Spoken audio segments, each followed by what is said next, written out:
And honestly, I was a political science major, but I had no idea what I wanted to do with it. And she asked me, she's like, "Do you want to be field director?"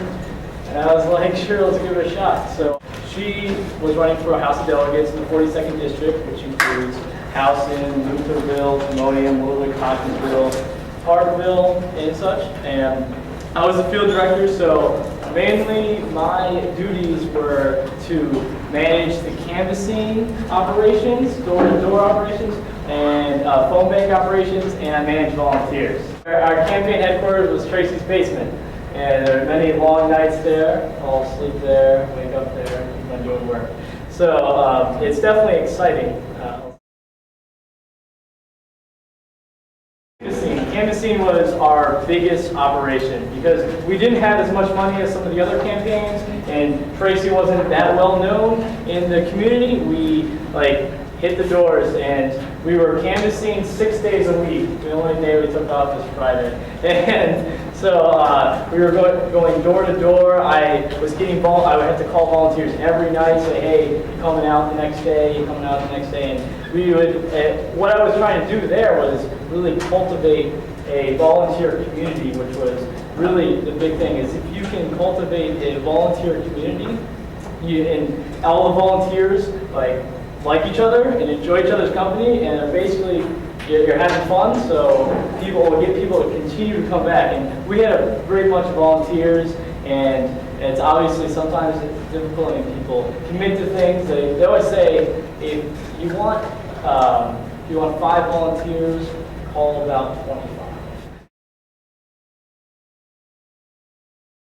The thing is that what's a little bit different with the local campaign compared to a national campaign is a lot of our volunteers were directly connected with Tracy a little bit, and there were also people who were just they saw this campaign, they wanted to get involved. So Tracy, I remember she had been compiling a bunch of friends that wanted to get involved. We had a working Excel sheet that continued to expand, and we had, there was a lot of people that would constantly come out, and a lot of it is because they really wanted Tracy to win, and there were also people who just they're friends with Tracy and they wanted to see.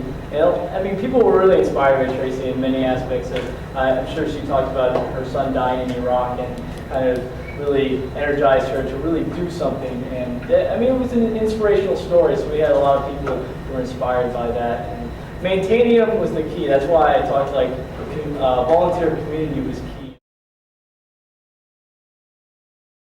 MD VAN. MD VAN. Voter Action Network. What is it? Voter Action Network. Oh, okay. Now, you mentioned that is it done by precinct? Oh yeah, Done by precinct. And you said that it targeted, it gave you information on race and gender.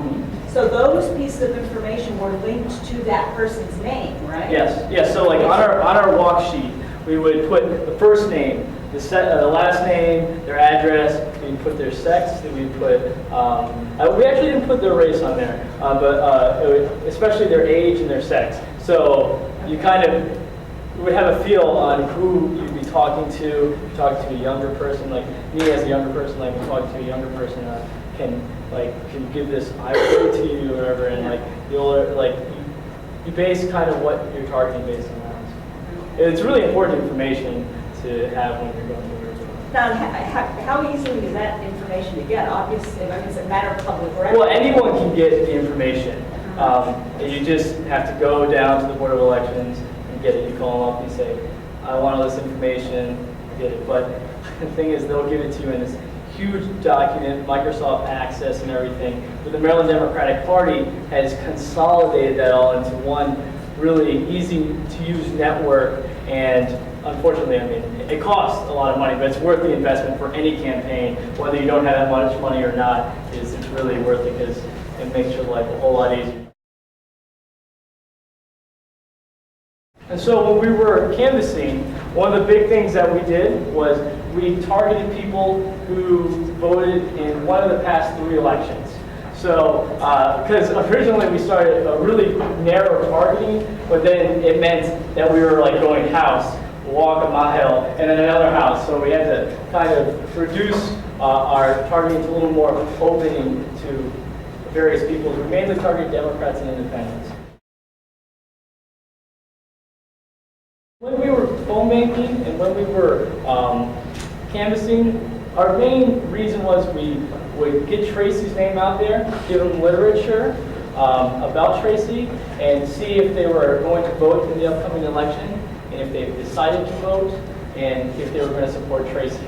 So we had like little mechanisms like 1 through 5, strong supporter 1, undecided 3, strong opponent 5, and then main people were 3, because in local campaigns, a lot of people don't even know the candidates that are running. So half the time we're educating, saying, hey, you have 3 delegates you can vote for in this district, and the top 3 win. And so that's what we'd also do. We ask, what were the top 2 issues that mattered most to you? So we had a list of about 7 issues. And then about 2 weeks later, we would send that Tracy's position on that issue to that person. So we continually hitting them with like information saying, just putting Tracy's name in their head, because a lot of people don't like people come to the door, but whether they like it or not, it goes in their head a little bit, like they have something that says Tracy Miller or whatever the issue or candidate is.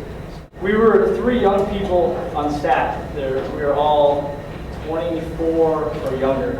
And so we honestly didn't get much respect from anybody in the Maryland Democratic Party, or they tried to take advantage of us by saying, hey, we're trying to, a lot of the Maryland Democratic Party was doing this coordinated campaign. So they would try to get us to do stuff for Ben Cardin and local, like John Sarbanes, who was running for Congress at the time. And so they tried to get us on board for that by like not us actually giving any of our literature. So but we stood our ground, and we actually got a lot more respect after we won the primary. I think grassroots is the key here. If you can get people, just your neighbors, knocking on their door, it's the most effective way. I mean, if you go and talk to someone about a candidate, it's much more effective than like a robocall, like someone going, I'm so-and-so, you came to talk to a human being. After that campaign, I fell in love with grassroots organizing. And the thing is, because you get to see the power that people have if they come together and work in a block. And like you can have all these ads on TV, but if you come together as a community, I mean, that's what I mean. I thank Tracy Miller till the day I die for offering me that position, because that's what sparked my interest in political campaigns and interest in grassroots organizing. But I've really fallen in love with doing issue-based campaigning, because I worked for Maryland Healthcare for All, where we did the same kind of thing. I field organized, went door to door. We got people to call their state senator right there at the door, and the state senator would get 100 phone calls over the weekend and come in. We have 100 messages from people talking about the same issue. And within a couple weeks, he said he wanted healthcare to be his lasting legacy. And then during the special session, they passed the piece of legislation we were promoting. So.